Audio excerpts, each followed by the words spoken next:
बिस्मिल्लाहिर्रहमानिर्रहीम नहमदुहु व नसल्ली अला रसूलिल करीम। मैं सबसे पहले अपने बरादर मुकर्रम हज़रत मौलाना मोहम्मद तैयब जामी साहब जो कि बज़्म खुतबा पाकिस्तान के रूह रवा हैं, उनको मुबारकबाद पेश करता हूँ कि उन्होंने मौजूदा हालात को देखकर तकरीबन तमाम खुतबा किराम को ऑनलाइन कर लिया, इसलिए कि यही बड़ा बेहतरीन वक्त था कि इसमें हर ख़तीब हर मुकर्रर ऑनलाइन दस्तयाब थे। परवरदिगार आलम इनकी पूरी टीम को जज़ाए खैर अता फ़रमाए। फ़न ख़िताब जो कोर्स बज़्म खुतबा पाकिस्तान के ज़रिए इत्माम रखा गया है, मैं दो तीन बातें अर्ज़ करना चाहता हूँ। बिल्कुल तालिब इल्म अंदाज में कि एक बात मेरे भाइयों ज़हन में रखना, जो अपने आप को ख़तीब कहता है वो ख़तीब नहीं होता। ख़तीब वो होता है कि जिसको अवाम ख़तीब कहे। मुकर्रर वो होता है जिसको अवाम मुकर्रर कहे। जो अपने आप को मुकर्रर कहता है वो मुकर्रर नहीं होता। जो अपने आप को शेखुल हदीस कहता है वो शेखुल हदीस नहीं होता। जो अपने आप को वली कहता है वो वली नहीं होता। इस बात को हम सब जो है वो अपने ज़हन नशीन कर लें। दूसरी बात कि हमें करना क्या चाहिए। सबसे पहले बुनियादी चीज़ ये है कि आप अल्लाह का अजीम एहसान समझें कि अल्लाह ने अजीम काम के लिए हमें वो चुना हुआ है। वरना हम लोग यकीन माने, हम किसी से बात तो नहीं करते, यकीन माने खुदा न खास्ता अगर ये चीज़ हमसे अल्लाह छीन ले तो हमें कोई दुकान पे मुलाजिम भी ना रखे, हमें अपनी दुकान पे कोई सेलमैन भी ना रखे। तो अल्लाह का सबसे पहले ये शुक्र अदा करना चाहिए कि अल्लाह ने अपने महबूब सल्लल्लाहु अलैहि वसल्लम के दीन के लिए हमें पसंद फरमाया और कबूल फरमाया कि जहाँ लोग फुटपाथ पे बैठकर खाना खाते हैं, थानों में बैठकर खाना खाते हैं, कचहरियों में बैठकर खाना खाते हैं, परवरदिगार आलम हमें अपने घर में, मस्जिदों में, मदरसों में बिठाकर हमें खाना खिलाते हैं। तो अल्लाह तबारक व तआला के हमें शुक्र अदा करना चाहिए। हम जब किसी को टाइम देते हैं, पूरा एक प्रोग्राम बना लेते हैं कि इस प्रोग्राम में खिदमत क्या होगी, इस प्रोग्राम में पेट्रोल का खर्चा कितना होगा, इस प्रोग्राम में बचत कितनी होगी।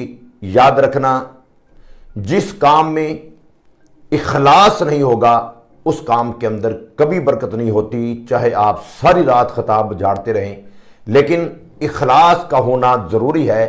हमारे अकाबरीन में इखलास था, वो उनमें इतना इखलास था कि अल्लाह ने उनको ऐसा बना दिया कि हम फल देखकर या फल खाकर उसके जायकों का हमें पता चलता है, लेकिन जो हमारे अकाबरीन थे, हज़रत मौलाना अहमद लाहौरी रहमतुल्लाह, आप हजरात को उनके बारे में बखूबी इल्म है कि वो फलों को या चीज़ों को देखकर ही वो बता देते थे कि ये हलाल पैसों की कमाई का है या हराम पैसों की कमाई का है।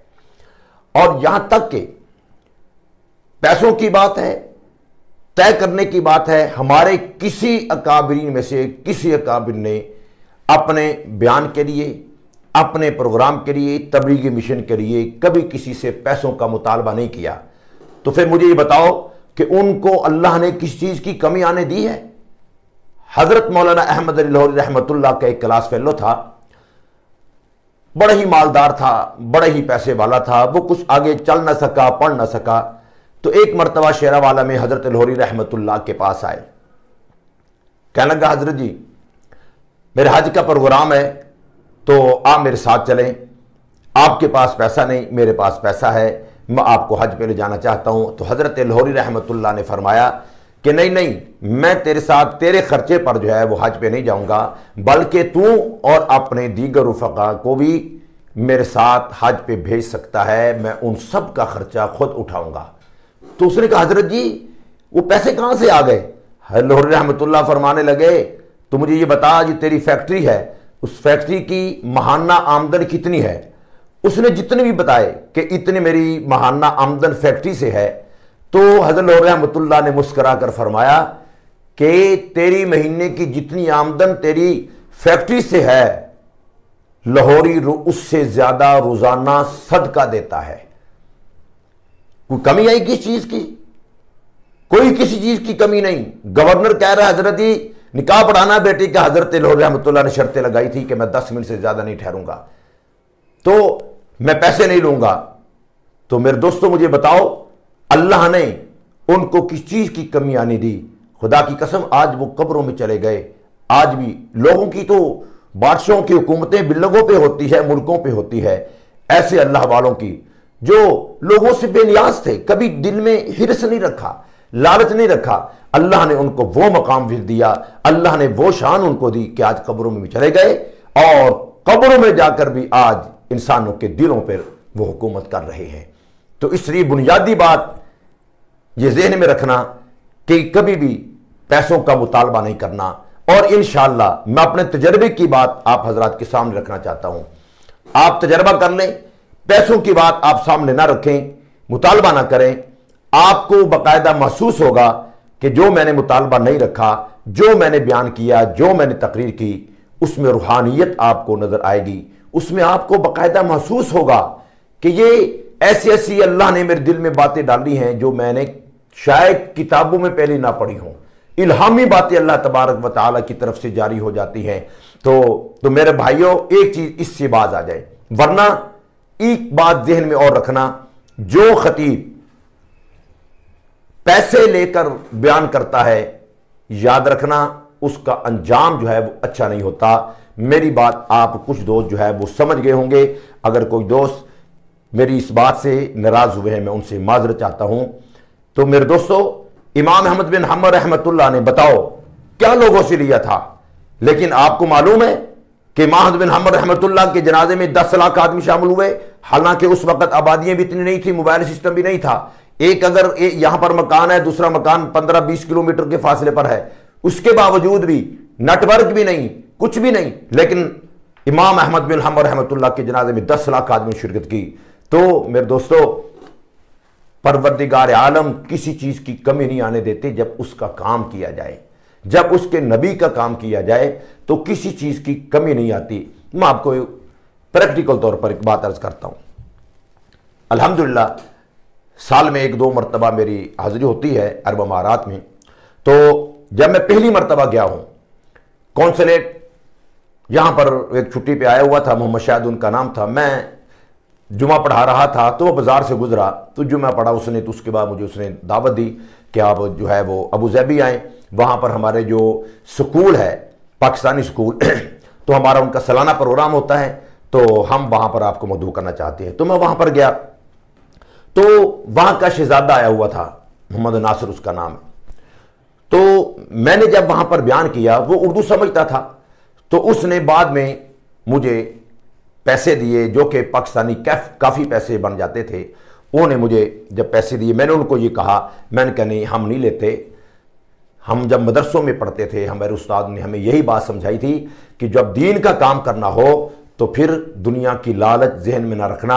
अगर दुनिया की लालच रखनी है तो अभी से आप काम छोड़ दो, वरना कोई फायदा नहीं होगा। अगर दुनिया की हिर्स लालच रखनी है तो उसके दिल में, मेरा ख्याल यही था कि उसके दिल में ज़रा उलमाए किराम की कदर आए, तो वो बड़ा ही मुतासर हुआ।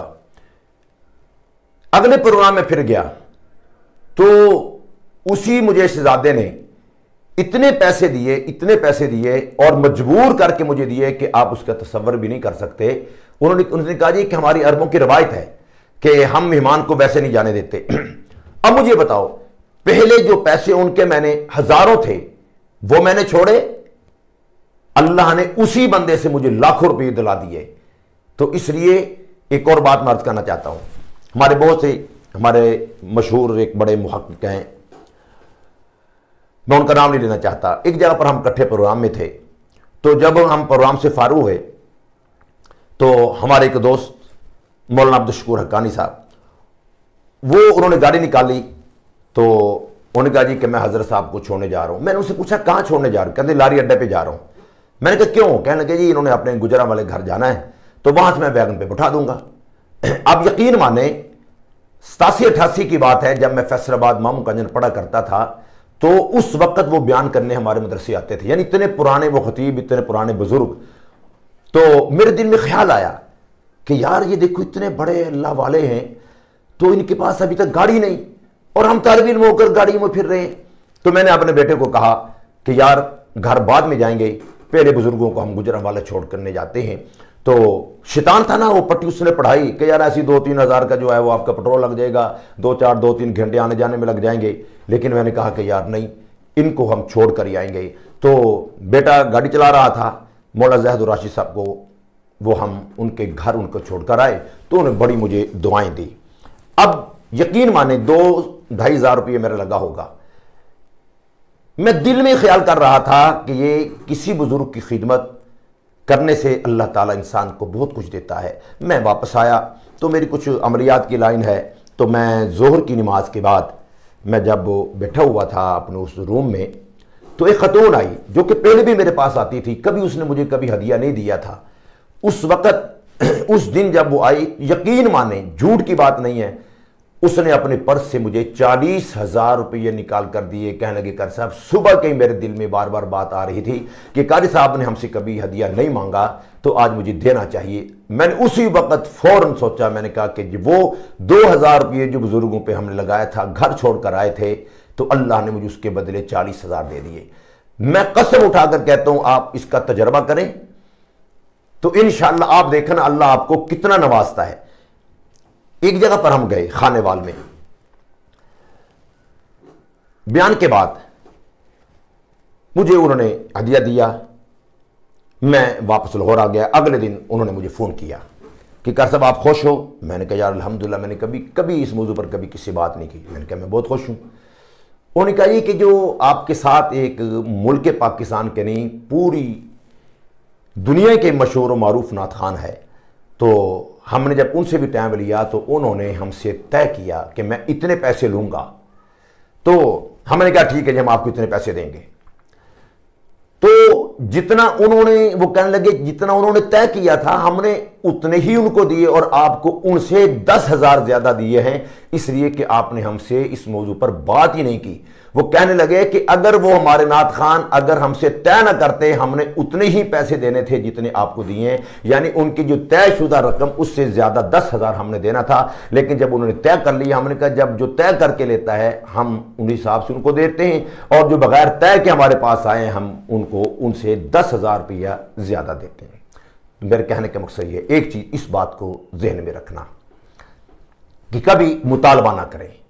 इंशाअल्लाह आप देखना, आपका जो आखिरी वक्त भी होगा, इंशाअल्लाह दुनिया आपकी जिंदगी पर रशक करेगी। और आखिरी बात, हमारी जो खुतबाए कराम स्टेज पर जब तशरीफ लाते हैं,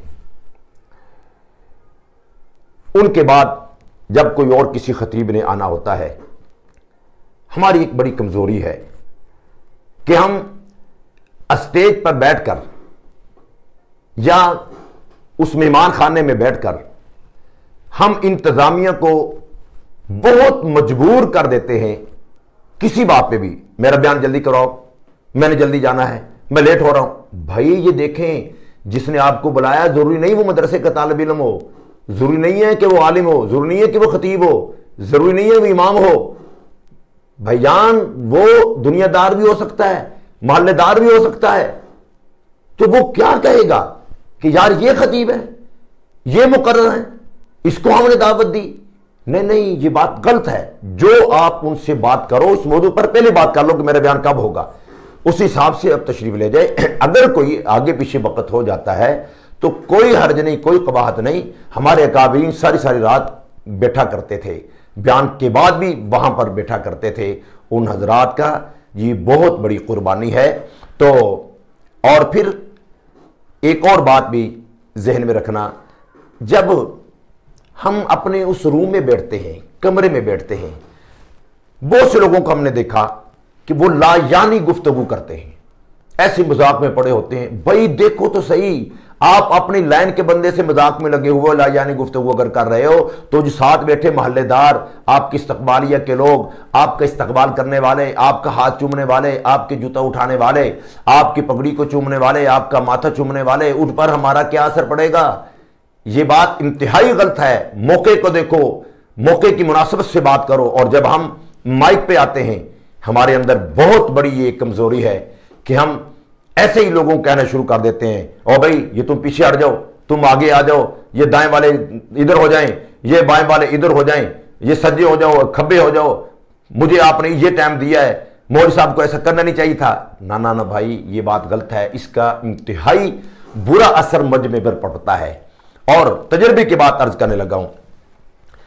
बात हमारे दोस्त मुझसे पूछते हैं कि कर सब पता कैसे चलेगा, हम पहली मरतबा प्रोग्राम में गए हैं, कैसे पता चलेगा कि ये मजमा किस किस्म का है, देवबंदी मसलक का है, बरेलवी है, इसमें अहले हदीस है? तो मैं दोस्तों को बताता हूं कि जब आप खुतबा पढ़ो तो अगर सुबहान अल्लाह की कसरत की आवाज आए तो आप समझ लेना कि ये मिक्स मजमा है, इसमें बरेलवी बैठे हुए हैं, इसमें देवबंदी बैठे हुए हैं।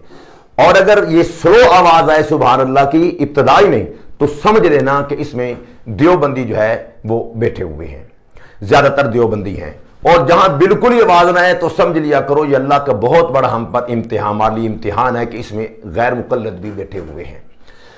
खिताबत के अंदर अगर हुजूर सल्लल्लाहु अलैहि वसल्लम की खत्म नबूवत और मकाम सहाबा और दुरूद शरीफ का अगर तस्करा उसके अंदर बयान में, हमारे बयान में ना हुआ, उस तकरीर का कोई फायदा नहीं, उस तकरीर का कोई असर नहीं होगा।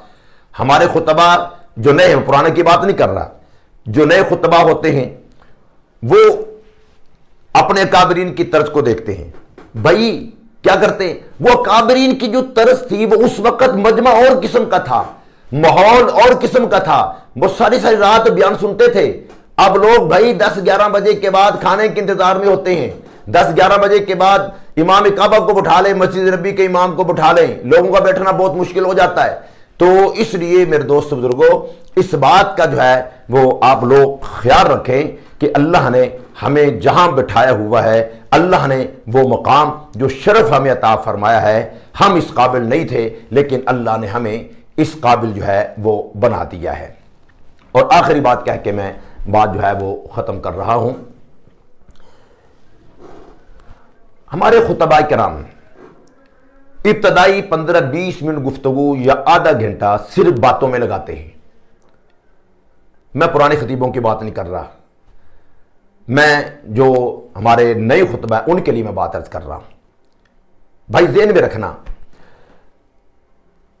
जो अवाम है, अवाम से मेरी मुराद जिसमें तालिब इल्म नहीं, उलमा शामिल नहीं। उलमा तालिब इल्म हमारे मिजाज को समझते हैं कि ये 15-20 मिनट के बाद मौलवी गर्म होगा, लेकिन अवाम को इस चीज का नहीं इल्म।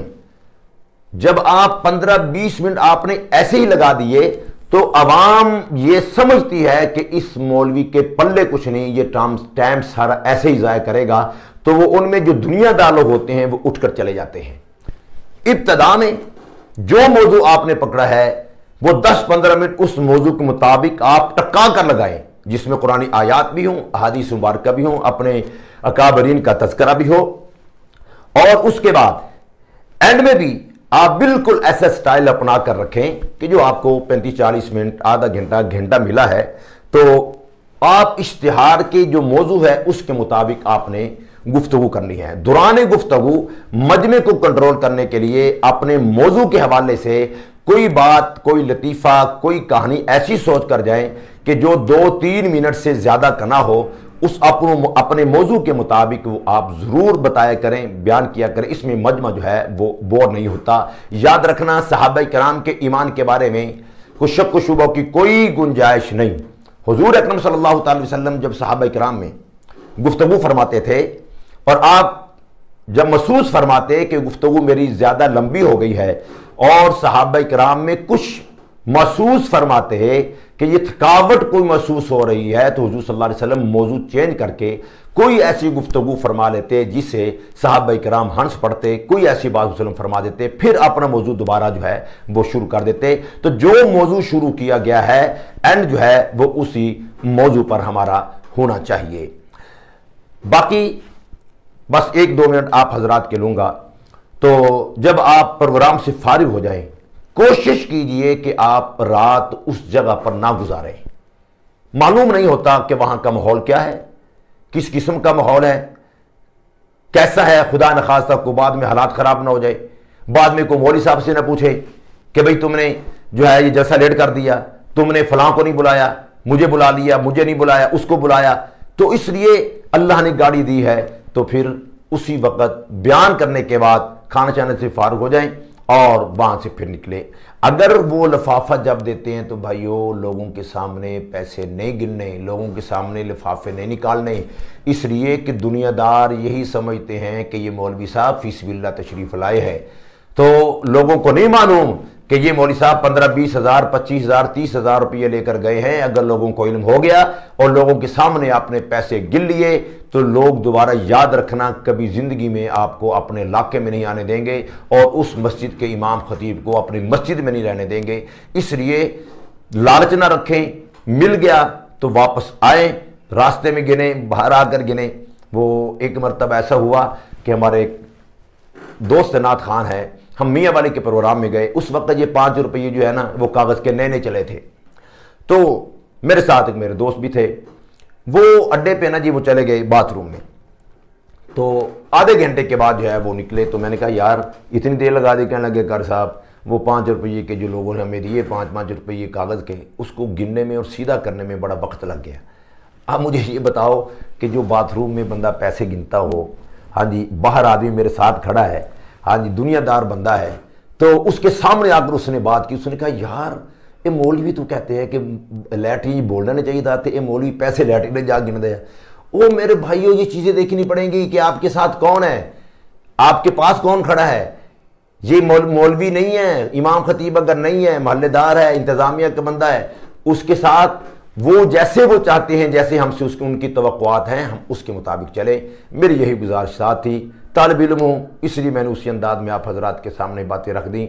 मैं फिर तमाम खुतबाए कराम से गुजारिश करूँगा कि अगर मेरी कोई ऐसी बात बुरी लगी हो तो अल्लाह के लिए मुआफ़ कर दो। मैं मौलाना मोहम्मद तैयब साहब जामी साहब से गुजारिश करूँगा कि ये ऐसे कोर्स जो है वो रखें, बार बार रखें, हर महीने किसी न किसी बुज़ुर्ग का प्रोग्राम रखा करें। इंशाल्लाह इससे बहुत फ़ायदा होता है। ये तो आप हजरात को बड़ा फ़ायदा हो गया कि कोरोना की वजह से कि सारे हजरात आपको दस्तयाब हो गए, वरना इनमें से हम में से किसी एक ने भी आपको नज़र नहीं आना था। तो बहरहाल दुआ फरमाएँ, ये रमज़ान की बरकतें अल्लाह ताला हमें मुकम्मल अता फ़रमाए, कोरोना वायरस से सबकी परवरदिगार में हिफाजत फ़रमाए। बस एक फिर गुजारिश करने लगा हूँ कि कोशिश किया करो कि जो मौजू वो दें, इश्तिहार का जो मौजू हो उसके मुताबिक चलो, उसके मुताबिक गुफ्तगू करो। व आखिरु दावाना अल्हम्दुलिल्लाहि रब्बिल आलमीन।